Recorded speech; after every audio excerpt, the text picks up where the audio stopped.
I joined right on the crest of everything when the American contract had just been signed, and they had already started to set up a U.S. tour and everything. So that was all going on, but nobody believed it. I didn't believe it. You know, when the manager came to me, he said, yeah, we got a band, you know, we got a U.S. contract, and we're going to start a tour in August. And I'm like, I've heard all those things before. You know, I'd be in a small band, and our manager would go to Toronto and talk to the record company, and they'd say, oh, yeah, well, yeah, maybe we can do something. So the manager would get all hyped up, and he'd want you to be hyped up, and he'd say, yeah, I think we're going to get a deal here, and we're going to be out on tour opening for, you know, Jethro Tull or something. Oh, yeah? So you believe it, and then there's no problem there because it's all positive, but when it doesn't happen, you know, you tend to be, being that young and being that ambitious, you know, you really get crushed by it. So I heard all this stuff, and I didn't believe it at all, that, you know, this band that I'd never heard of at the time could possibly have a U.S. recording contract. So basically we went off to the U.S. with all of that being true and in place, and disappeared as far as Canada was concerned because they still hadn't heard of us. And it wasn't until we started appearing on U.S. TV shows at the time and getting some attention by radio down there that suddenly, you know, to our great surprise, when we got the Juno for Most Promising Group in like 74, 75 or something like that, we were astonished because, you know, we couldn't get a high school gig in Canada at the time. Around the time of Caress of Steel, we kind of had a setback, and that was kind of a negative time. So maybe around that time, we were pondering the future a bit. Caress of Steel was an important record in our development, but it certainly wasn't a very successful, commercially successful record. We were very proud of it, but unfortunately, it didn't do that well, and it was at a transitional point where we were going from an opening act to a special guest with the occasional headline gig, and the gigs weren't doing too well, and we were hundreds of thousands of dollars in debt, so management was worried, the record company was worried, everyone was worried. Things were dark, and there was no support from outside us, you know, even from the record company, from management, even from our road crew, you know, everybody was down on us. And we were working the most depressing places, tiny little clubs in suburban United States, you know, way in the outskirts of Chicago and stuff, playing these divey little biker bars and stuff. And we called that even at the time the Down the Tubes tour, half jokingly, but obviously half reflecting on the reality of it. I remember we were sitting in the van and we had a long talk about direction and, you know, whether we were doing the right thing. And we came out of that discussion feeling very positive about the direction we were going in.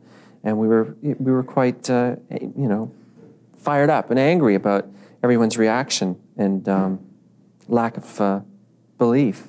And suddenly, enormous crisis where we were all on our own, basically, and no support and very dark future, and had to examine that. You know, how do we counter this? Well, fortunately, I think anyway, the way we chose to counter it was with anger. You know, just bang, forget it. And 2112 was a result of that, and it was a very angry album. And the theme of it, even of the individual against the mass thinking, was the implicit theme of it, but it was also our theme, you know, it was also what was really angering us. So I think all of that conviction went straight into the music, and the whole album was made in like a month, so it was made under concentration, but also in a concentrated period of time. So I think there was also the possibility for that to happen, for all of this angst and all of this rejection and this resentment and everything that we felt did go into those grooves, I feel, and also spoke out, you know.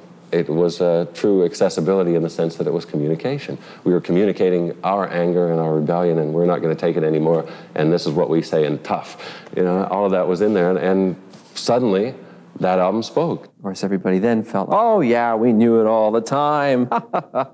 I mean, a lot of the reviews we got in the early days, they were biting. They were nasty. Yeah.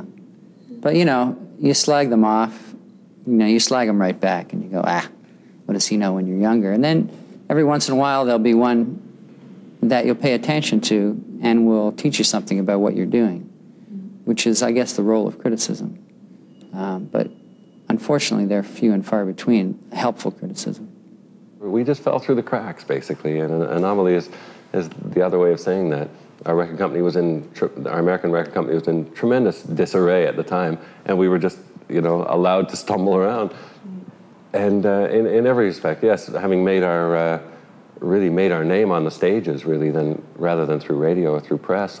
And radio for us was a response. You know, once we became popular enough as a live band, the request lines started to light up often enough about us that radio stations played us. And again, that was a very well-defined turning point with moving pictures. Our popularity reached a certain critical mass, basically, where it couldn't be held down that far anymore, and radio was forced into a very reluctant position of having to play us. But you know, you're just as distrustful of good reviews. I mean, every time there's a really overly great review, you go, what is this? And you don't really have as much any respect for it either. So, you know, you're never happy, really. It's just that every once in a while you get that review that compliments you and criticizes you, that you kind of grabs your attention and makes you focus in that maybe this person is really sensitive to what we're doing. In the United States, it was different. We had college radio, and we had some of the small alternative stations around the United States, but no mainstream at all. And it was moving pictures that created that. And I don't think it was the difference in the music that time. I think it was just the critical mass of popularity that had been built up through just working, you know, just playing live. And I think we continued to open shows right up till about 77 or 78 or so. So we were still being seen by a lot of people who wouldn't pay money just to come and see us. The fact that we've been kind of an anti-image band, but not really militantly, I guess. It's kind of been accidentally an anti-image band, which has, in the end, come around to be our image to a certain degree. That's kept us away from a lot of the kind of lifestyle press, and it's kind of put us off in a more quiet place, which I think has been very healthy for us, and probably another ingredient as to why we've been around for so long. We're not that kind of group. We're not personalities, you know, like some other artists might be.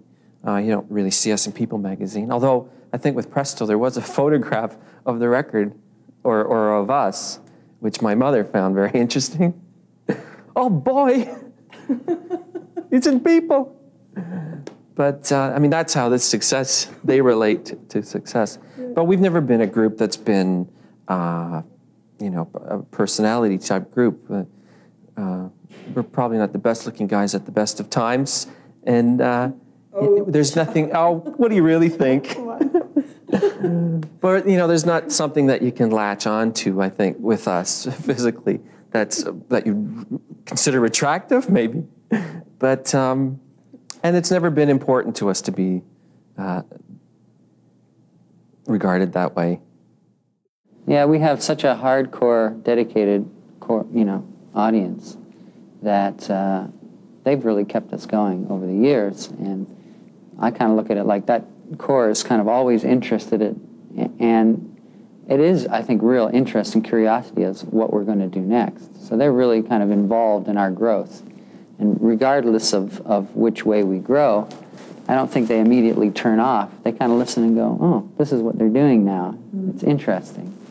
And then there's other fans that kind of come and go. When we do an album that happens to suit the popular mood, then, you know, it expands. And then when it doesn't suit the popular mood, then it shrinks a little bit. That core keeps us ticking.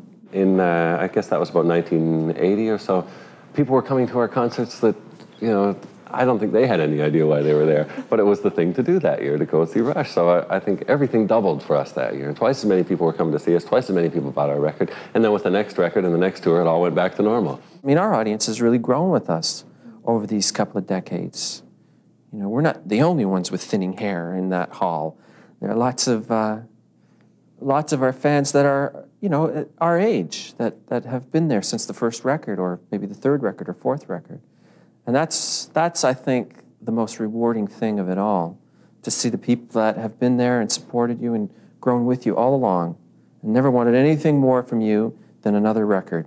Because I don't think in terms of those kind of records, so I think in terms of how many albums we've made and, you know, how many songs, how many hours in the studio, how many days on the road. That's what I remember when I think back to our history. I don't think of so many units sold in Swaziland or wherever, you know. That's an abstraction that's really hard to come to grips with. But it's the memories, it's the wrinkles on the face, it's those kind of things that kind of spark, you know, memories of the past and all the things we've done. There have been records we liked a lot that have been overlooked, and never understood why. But then sometimes later on they have a renaissance, and suddenly people start to go back to them and realize what eluded them at the time. Maybe Grace Under Pressure was like that. I thought it was such a record for the times that, again, it would have that accessibility built in, that people would just respond to the things that I was feeling and the things that all of us put into that record. But it didn't really happen. It was greeted by kind of consternation at the time, even by our fans. And yet later on, I knew it came to be a favorite, considered a favorite album among a lot of our fans. So it's gratifying that that does happen, that eventually turns around and something you believed in enormously. Because early on, that can be really frustrating if you really believe in something a lot and then other people don't. Yeah. It's like, oh, what do we do? I think the 2112, I think that was one album that was us. Nobody else sounded like that. And probably Farewell to Kings was another one of those records where we were very happy with a new place that we'd gotten to musically, and Moving Pictures. And to a large degree, Presto was that kind of album. Perhaps we've influenced some other artists or some other bands in that you can do it your own way, and you can be successful on all terms by doing it your own way and keeping everybody happy, and therefore giving yourself freedom to do things the way you want to do them. We never felt like we're going against the grain, except when people would either tell you or things would not be going so great, and you felt like you were going against the grain. But really, we just did what we did. There was no great master plan, and there's never been. It's like we're starting to write this coming Monday, and none of us know what the hell we're going to write. We just get together, and everybody's a little anxious, and something comes out. There are bands, a few bands. Dream Theater is an example of a fairly young band that's writing in a style that pushes their musical abilities to the furthest point, and they can. And there are a number of bands that are like that have said that we've influenced them that way, and that's certainly satisfying to know that there are still a lot of young musicians that really want to go out there and just be great musicians.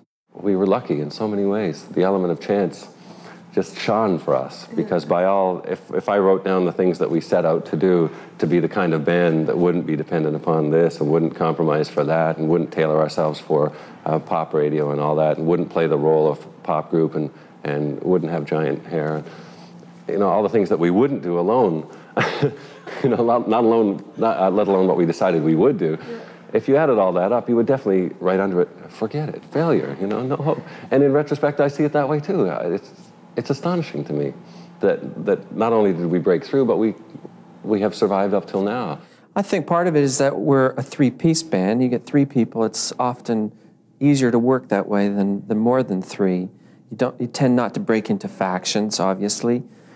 We get along very well as friends. We really enjoy each other's company. We laugh an awful lot.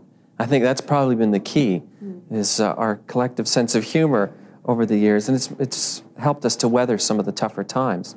When we started, people kind of expected you to they gave you some time to develop. You had a couple of albums to show your stuff, to get it together, before they just kind of hacked you off the label. But I think the attention span is much shorter now. I think you have less time to develop than you used to.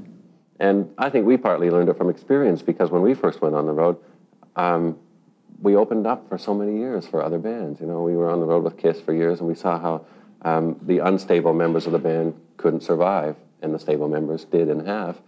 And we opened for bands like Aerosmith and saw how reckless self-destruction, was not the course for the future. So we just learned balance, I think, and we didn't have to overreact. Again, the way they didn't insist that no one else in the world should drink because we're hopeless alcoholics. None of that was necessary, because we could learn these lessons slowly. And we could see, okay, if people are playing this role, we used to watch them dealing with celebrity and dealing with fame, watch them dealing with the decadence and the excesses that are possible. When you have that much free time and disposable income and everything else, all these things can happen so easily, and we saw them happen firsthand. Watch these people that we were with every day going through these things. And I think that was an important lesson that taught us that, if we want to survive as we are, instead of becoming the role, and that really was the choice, as I perceived it then and as I do now. You can either play this role and become it, or fight it. Yeah. But it's not easy. It really isn't, because you're expected to do that. You're expected to play this role, and you're expected to be some kind of idol by everyone, by your fans. Everyone expects that kind of thing, and they can't believe that you could possibly want to do anything ordinary or just be an ordinary person. we've been fortunate in that we've had control over the music that we write and record, and we've had a very loyal audience that's grown with us over the years. So when things go right, you know, why try to fix it? I guess that's been the perception around the band on the things that, I guess, management and record company and all that. And because of that, we don't get any external pressure on us, really, to speak of.